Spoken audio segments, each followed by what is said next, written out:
I was gonna originally upload the first fanfic that I read, but no. I decided to do this one because this one is even cancerous. Alright? The way I say it, cancerous. It's weird.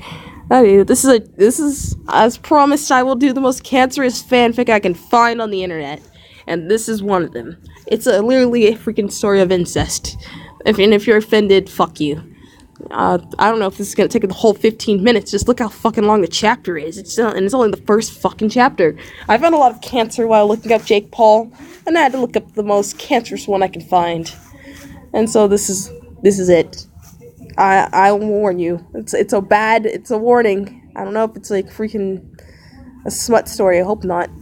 But we'll skip on to this dialogue over here.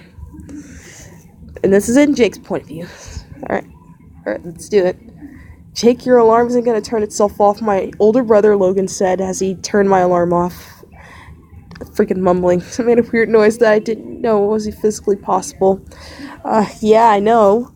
Oh, but you have to get up or we will be late. He responded to my nonsense. It's like, hey, what the heck? Get out of my room. I shot up realizing I was only in my boxers. I hate being seen without a shirt on, let alone no pants. Hey, we've been there. We all been there. Look how I'd get dressed. Really? Okay, fucking hell. Just put alright, for fuck's sake. I'm gonna start breakfast, he said, as he walked out and shut the door behind him. I got up and out of bed, only to be slapped by the cold air that hit my almost naked body.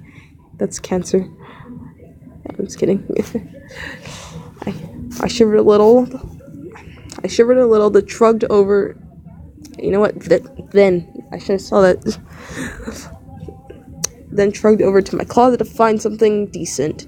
Why does Logan always keep it so cold in the house? Even Mom and Dad complain when they get home. Maybe it has something to do with him torturing his body at the gym all the time. I mean, whatever he is doing is working because he looks really hot. He's so strong and well-toned. Well, I'm just a flop. Wait, did I just say he looks hot? No, yes. Really? You got some inner demons in there. It's like, well, this is alarming. I guess he is hot. But I only say that because he looks better than me. Yeah, I only mean it in a friendly way, in a brotherly way. Yes, not the homo way. Of course, not the homo way, you know? No homo. Is there even a brotherly way to say your brother is hot? I should probably stop. I brushed my mind off that subject and continued my epic search for clothes. I finally found a nice white shirt, a black button-up, and some jeans. I slipped those on and looked into my mirror. Damn, who's that sexy beast? That's narcissism. My dog went outside. It's like I pointed at myself in the mirror. God, scrounged around for my gold dog tag that Logan gave me when we were younger. Yep. Alright. Good to know. Once I found it, I looked at it. It had my name engraved on it. And on the edge, in a really small print, you could see Love Logan. I smiled at Logan's thoughtfulness and slipped it around my neck. I then headed to the bathroom and brushed my teeth and desperately tried to fix my hair. As always, it didn't work. So I settled on leaving my hair kind of messy. It gives me that personal Jake Paul look that I can only pull off. You mean I have messy hair, but I'm a fucking douchebag. And I can wear it any way I want, look. Yeah. I headed downstairs. Once I reached the bottom, I was smacked in the face by the delicious smell of my brother's cooking. Logan is like a master chef. I don't even know where he learned to cook, but he is a better cook than Mom and that one hungry British chef combined. Hungry, angry. I'm so sorry. I'm starving myself right now, and I have nothing to eat right now. Besides, I can go make me some waffles, but I have no time. I have only 15 minutes as a limit to record. I slowly walked into the kitchen and saw Logan at the stove, making what sounds like bacon and eggs. I said quietly, "Oh, good morning, Sleeping Beauty," he said in his usual cheery mood. I groaned and pouted at his comment. I sat down at the table and waited for a bit. Logan came up from behind me and set a plate of bacon and eggs in front of me.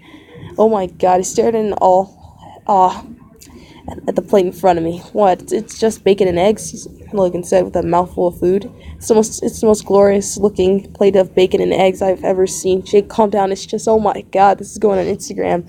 I cut him off and took a picture of the plate. I giggled at my own nonsense and began to eat. Where did you learn to cook? He honestly makes the best food ever. I'm grateful to have him as a brother. Well, you see, it took a lot of burned eggs and toast, but I actually taught myself. Never change your ways, I said, with a mouthful of eggs. We finished up and then headed out to Logan's car and drove our way to 8-hour hell. Oh, that's amazing. That's my life right now, right there. So how's life? Logan asked me. Fine, I guess. I shrugged, not knowing what to say. You know, fine, uneventful, same as ever, never changing, circular. I blabbled a bit. Circular, he asked, in a questioning tone. Yeah, you know, like how you're going in a circle in life, or the circle of life, or something circular. He smiled and chuckled at my nonsense while keeping his eyes glued to the road. So, how's life with you? I repeated his question back. Oh, you know, same as always, like how?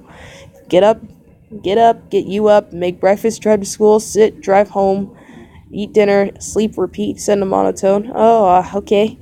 I didn't know how to react. Yeah. You know, like you're all living in a cycle. Kind of thing.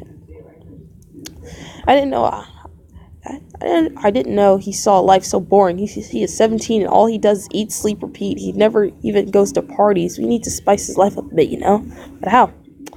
Yeah, how do you spice up that life? I don't really know. I can't even spice up my own life. So we are here, I heard him say, which snapped me out of my thoughts. I guess I will have to think about it later. We got out of the car and walked towards the big brick box we call hell and entered. Oh, school, I guess. Okay, Jake, don't draw attention to yourself, Logan said flatly. I know, you tell me that all the time. I just wanted to make sure you're safe. I know, Logan, but you say it too many times a week. Silence. Get to class, he said, with a delightful, defeated tone. He turned heel and walked off in the other direction towards his own locker.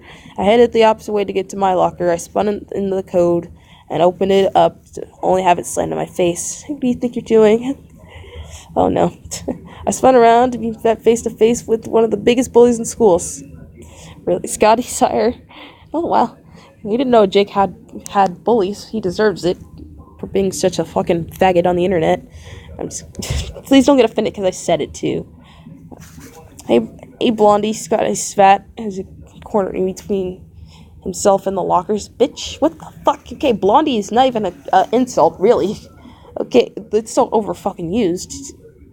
So we didn't want Scotty. I raised my voice, trying to sound imitating, but he could still tell I was scared as a, well, he could tell I was scared. I went to copy your textbook notes. Bitch, you dumbass motherfucker, you can do it yourself.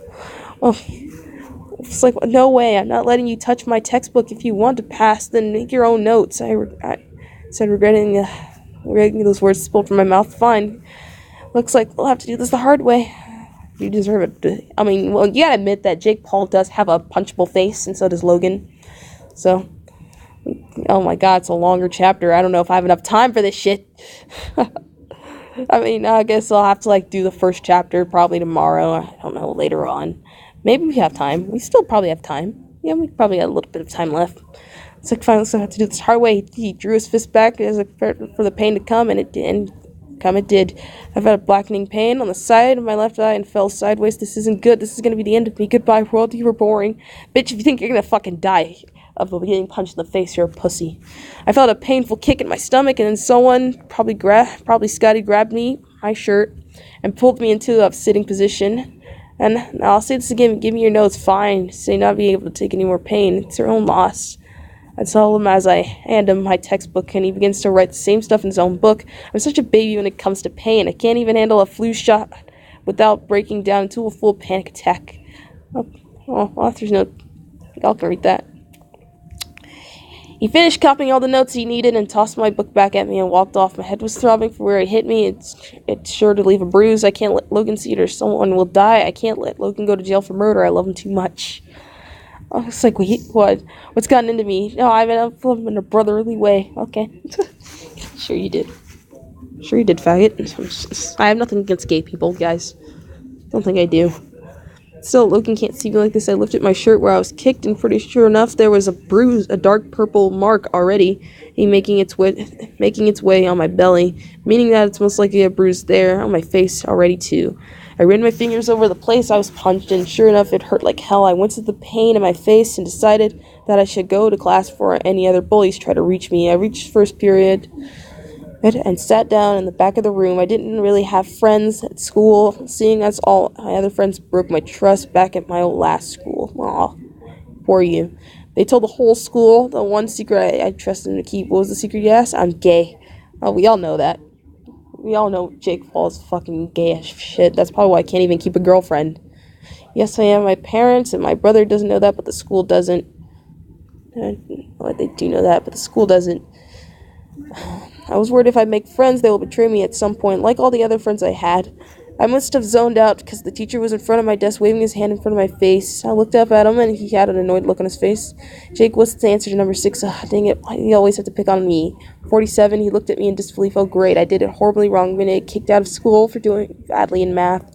Goodbye school, I hated you. Oh, stop overacting, you little baby back bitch. Correct. What? I couldn't possibly gotten it right. The answer is 47. He began to write on the board and show people how to solve the problem. I guess I am special. Hooray. No, you're not.